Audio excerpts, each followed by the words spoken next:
Salut tout le monde, c'est le retour des chroniques équipements à l'émission au 19e. J'ai à mes côtés Sébastien Sirois, qui est maître ajusteur chez Mulligan Centre du Golf, mais également directeur de la boutique à Belleuil. Ça va bien, Sébastien? Ça va très bien, merci. Cette semaine, on s'attaque à TaylorMade et Titleist et la formule va être la même. On va comparer les modèles, à qui ça s'adresse, mais aussi on va aller voir les ingénieurs et les gens du marketing, des fabricants, pour nous expliquer un peu en profondeur les différentes technologies. Nous, on commence avec TaylorMade. Oui, TaylorMade, cette année, ils reviennent avec le Stealth 2, un modèle au niveau du cosmétique qui ressemble beaucoup à celui de l'année dernière. Ouais. Vous allez avoir nécessairement un aspect comme le modèle HD et le modèle standard qui vont avoir un contour rouge afin de vraiment aller chercher un aspect plus brillant, plus voyant. Et nécessairement, le modèle Plus, ça va vous permettre d'aller chercher un modèle un peu plus traditionnel, classique au driver. Recherché par les joueurs d'élite, ceux qui produisent un peu plus de vitesse d'élan. Ce qui est intéressant, c'est qu'au fil des ans, les ingénieurs vont profiter, vont prendre les derniers modèles, les combiner ces technologies pour produire les nouvelles versions. Et c'est un peu ce qui s'est passé avec Stealth 2.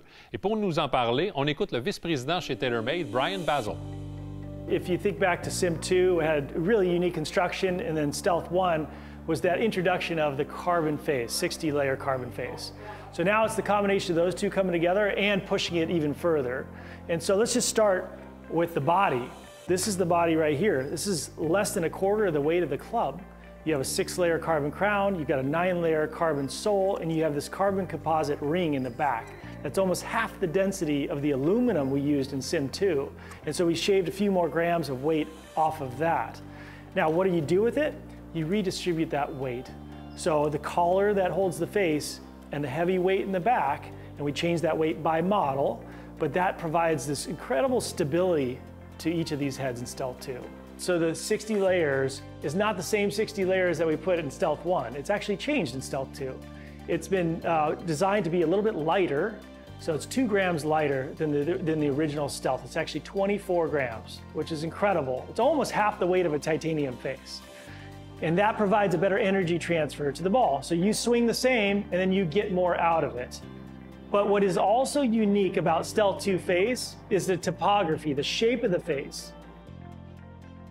Ce qui est intéressant, Sébastien, c'est que la variation de l'épaisseur de la face n'est pas visible à l'œil nu lorsque le produit est fini, mais c'est sur cette partie, spécifiquement au niveau de la technologie, que les ingénieurs passent leur temps parce qu'on veut agrandir le point de percussion idéal, le fameux sweet spot, finalement. Absolument. Mais dans cette histoire-là, il ne faut pas oublier que le principal, c'est de la frapper dans le milieu de la face de votre bâton. C'est à ce moment-là que vous allez pouvoir vraiment maximiser votre distance et d'aller chercher les petites verges justement manquantes à votre jeu. C'est un peu comme une trampoline, finalement. Absolument. Si vous sautez sur une trampoline, dans le centre de la trampoline, vous allez chercher plus d'impulsion. Si vous sautez sur le rebord de la trampoline, vous allez chercher beaucoup moins d'hauteur. C'est une belle analogie, une belle explication. On a présenté les 3 modèles, Sébastien, de TaylorMade. Dans le monde professionnel, bien souvent, on va être attiré vers un modèle plus précisément. Mais dans le cas de TaylorMade, ils ont tous leur utilité au niveau professionnel. Et Brian Basil nous raconte pourquoi. I think one of the most successful ones to think about is Colin Morikawa, who is very particular, very particular. He hits a fade, everything needs to go left to right for him. And he's dialed in on the Stealth 2 Plus.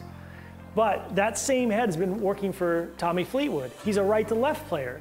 And he draws it, and he has a tight little flight, and again, dialed in right away with that Stealth 2 Plus. Now, on the core model, we've had Brooke Henderson get into that, among other players, like the added stability of the head, and so they're happy. We even had an HD model go and play with Nelly Korda.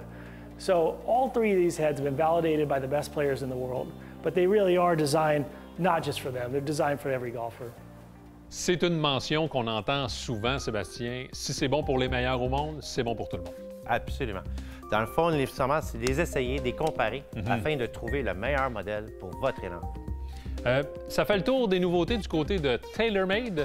On va s'arrêter quelques instants. On revient plus tard au cours de l'émission pour parler des nouveautés chez Titleist.